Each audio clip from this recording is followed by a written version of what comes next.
Votre invité à présent dans la grande interview en direct sur Boursorama, c'est l'économiste Samy Char. Bonjour. Bonjour David. Content de vous retrouver, chef économiste de la banque suisse Lombard-Odier. Bon, il faut qu'on revienne sur ce revirement, ce coup de théâtre quand même que personne n'a vu venir, même si tout le monde l'espérait. Cette pause de 90 jours sur les droits de douane, donc réciproque que Trump a annoncé hier. Incroyable revirement. La question qu'on se pose tous, c'est qu'est-ce qui l'a fait changer d'avis?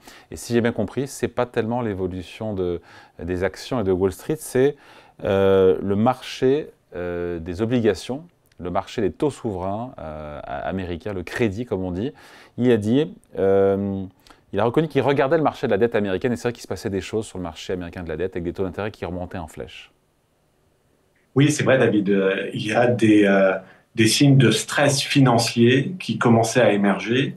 C'est un tout petit peu trop tôt pour voir les conséquences du stress économique de ces politiques. Mais par contre, les conséquences financières, elles se montraient déjà. Vous l'avez mentionné, les marchés actions avaient beaucoup tombé. Mais je suis tout à fait d'accord avec ça. C'est vraiment la volatilité dans le marché des taux qui très certainement a été l'effet déclencheur.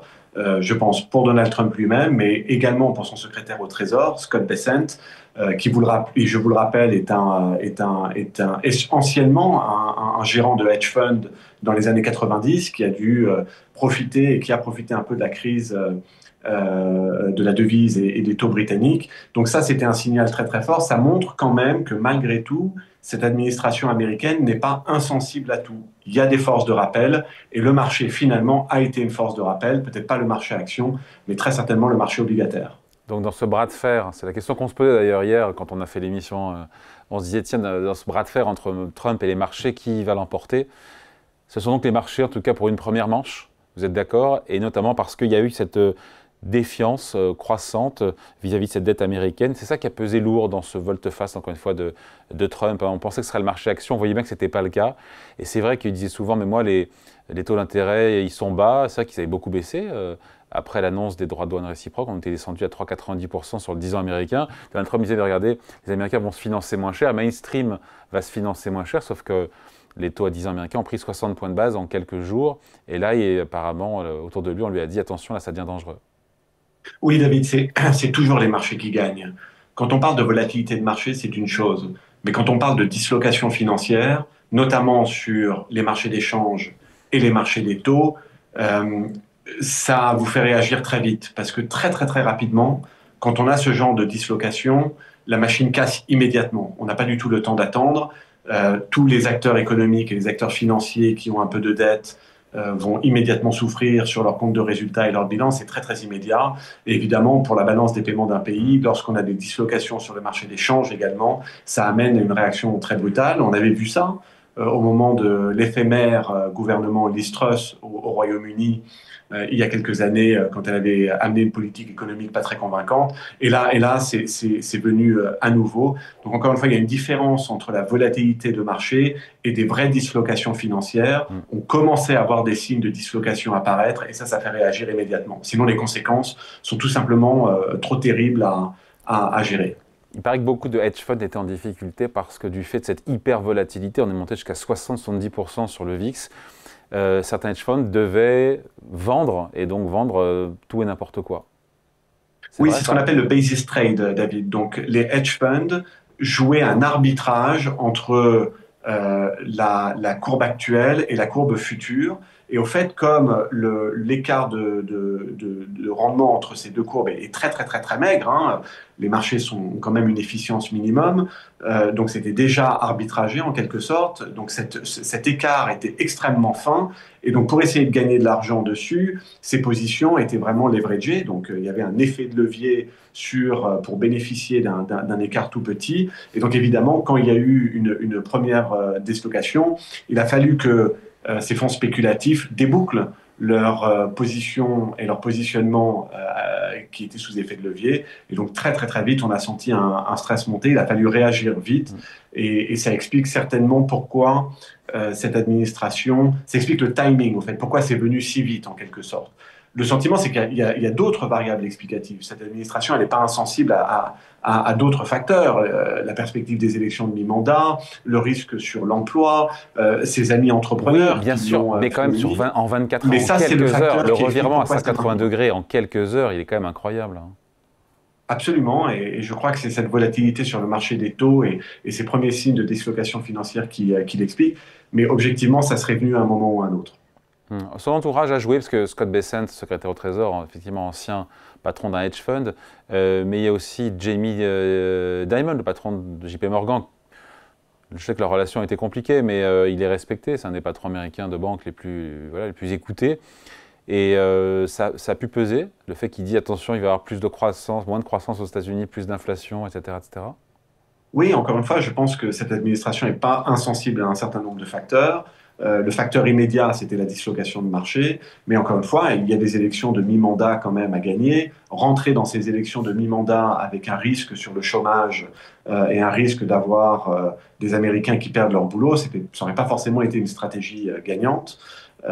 Donc effectivement, ces forces-là sont des forces de rappel, le marché, les élections, l'emploi, et encore une fois, de la pression de la part des entrepreneurs américains. Tout ça, finalement, explique une partie du revirement. Je me permets peut-être une dernière remarque, David, c'est que maintenant, les cartes sont aussi un petit peu plus clairement sur la table. Ce qu'on comprend derrière ce mouvement, c'est qu'il y avait une stratégie de négociation, ça c'est une chose, mais c'est que quelque part, la cible a toujours été la Chine. Et que bien sûr, aujourd'hui, le revirement explique aussi, elle dévoile cette stratégie-là, qui était peut-être de mettre une pression sur tout le monde, mais avec objectif final quand même d'attaquer particulièrement la Chine, et c'est ce que révèle aussi ce revirement. Certains disent que c'était aussi pour ne pas perdre la face qu'il a rajouté encore des droits de douane sur la Chine, parce que ce revirement, encore une fois, était complet pour le reste du monde et qu'il fallait bien aussi qu'il montre qu'il était ferme sur certains dossiers. On va revenir juste sur la Chine, mais d'abord, il y a ce petit bruit qui monte aux États-Unis, des élus démocrates qui parlent du plus grand délit d'initié de l'histoire des États-Unis, avec un président américain qui a tweeté hier matin que c'était le bon moment d'acheter des actions aux États-Unis pour opérer un revirement à 180 quelques heures après. Les Américains savent pour qui ils ont voté. C'est pas quelqu'un qui a des valeurs morales extrêmement hautes. On peut pas être surpris qu'il y ait des. Il faut arrêter de s'en offusquer. Je veux dire, ils savent pour qui ils ont voté. C'est quelqu'un qui a un passif très lourd. C'est quelqu'un qui a quand même été prêt à bousculer la démocratie américaine le 6 janvier 2020. Deal d'initié ou pas, il faut arrêter de faire des surprises. C'est quelqu'un qui est là aussi pour s'enrichir. Et je crois que les Américains sont tout à fait OK avec ça. Bon, après c'est une bonne nouvelle, ce revirement 180. On voit bien l'énorme soulagement pour les marchés, notamment les marchés actions, mais pas seulement. Après c'est vrai que d'avoir un homme qui est à la tête de la plus grande puissance du monde, qui en 24 heures fait basculer les marchés au gré de ses humeurs, ça pose quand même beaucoup de questions, hein, au-delà sur le crédit, sur la crédibilité, enfin voilà, non? Oui, il faut réfléchir au chemin économique à partir de maintenant et comparer ce chemin par rapport à celui qui prévalait en décembre, par exemple. L'économie américaine était une économie qui faisait bien, on parlait d'exceptionnalisme américain à ce moment-là, avec une croissance au-dessus du potentiel. C'est comme si les États-Unis faisaient du 150 sur l'autoroute avec une vitesse normalement limitée autour de 130. Donc ils étaient un peu en sur-régime. Aujourd'hui, ce qui est clair, avec l'incertitude en ce qui concerne les conditions d'affaires, avec des tarifs plus élevés qui vont quand même grignoter un peu le revenu disponible des Américains, l'économie américaine va passer en sous-régime. Donc plutôt que d'être à 150 sur l'autoroute, ce qui était le cas peut-être jusqu'en décembre, janvier dernier, maintenant ils vont être peut-être à 90 sur l'autoroute. Donc il y a des facteurs compensatoires, mais on a, nous, des perspectives de croissance pour les États-Unis qui sont à 1,2%. Le potentiel est autour de 2, la croissance de l'année dernière était à 2,5, donc tout ce qui a été fait jusqu'à maintenant va quand même entraîner un ralentissement assez marqué, pas une récession, certes, mais en tout cas, on ne va pas pouvoir échapper à un ralentissement marqué.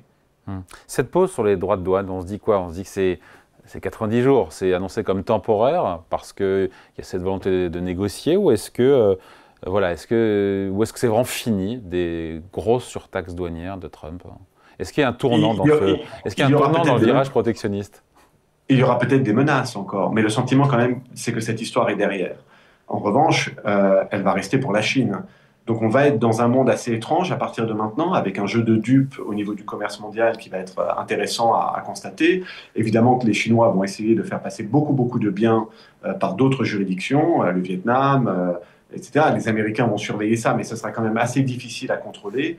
Donc on va avoir ces effets de diversion qui vont jouer très fort. Mais le sentiment quand même, c'est que pour le reste du monde, le niveau des tarifs sera plus bas que ce qui a été annoncé le 2 avril et devrait quand même rester significativement plus bas. La cible, c'est la Chine, c'est clair. Donc en dehors de la Chine, la guerre commerciale de Trump est terminée? Je ne vous ai pas entendu, David, redites-moi ça. En dehors de la Chine, qui est un cas à part, et le bras de fer va se poursuivre, la guerre commerciale de Trump vis-à-vis du reste du monde, hors Chine, est terminée? Oui, elle est terminée. Encore une fois, un certain niveau de tarif est maintenu.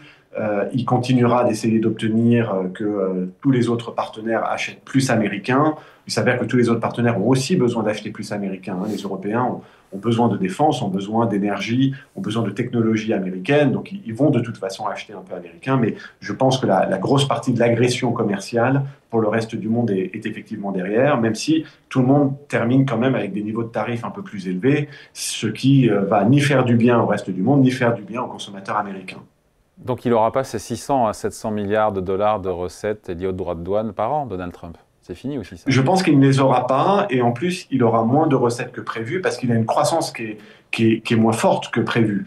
Donc lorsque vous avez une croissance qui est élevée, vos revenus fiscaux des entreprises, des bénéfices des entreprises plus élevés, des revenus des ménages plus élevés sont plus importants. Aujourd'hui, les revenus fiscaux américains qui viennent de la croissance vont aussi être plus bas. Donc effectivement, il ne les aura pas, ces 600 milliards, et en plus, il aura moins des autres sources. C'est son œuvre.